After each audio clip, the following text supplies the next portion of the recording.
ಚಿತ್ತವಿಟ್ಟು ಶಾಂತರಾಗಿ ನೀವು ಕೇಳಿ.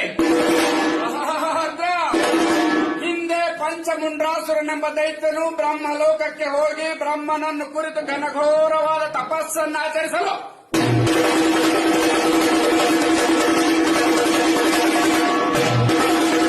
ಅವನ ತಪಸ್ಸಿಗೆ ಮೆಚ್ಚಿದ ಬ್ರಹ್ಮನು ಪ್ರತ್ಯಕ್ಷನಾಗಿ ಕೈ ಪಂಚಮುಂಡ್ರಾಸುರನೇ ನಿನ್ನಿಚ್ಛೆ ಏನೆಂದು ಕೇಳಲಾಗಿ ಆಗ ಪಂಚಮುಂಡ್ರಾಸುರನು ಹೇ ದೇವ ದಯಾನಿಧಿ, ಜಗತ್ತಿನಲ್ಲಿ ದೇವಾನು ದೇವತೆಗಳಿಂದಾಗಲಿ ಅಷ್ಟದಿಕ್ಪಾಲಕರಿಂದಾಗಲಿ ನರರಿಂದಾಗಲಿ ಅಸುರರಿಂದಾಗಲಿ ಯಾರಿಂದಲೂ ನನಗೆ ಮರಣವು ಬಾರದಂತೆ ವರವನ್ನು ದಯಪಾಲಿಸಬೇಕು ದಯವನ್ನು ಪಾಲಕರಲ್ಲ.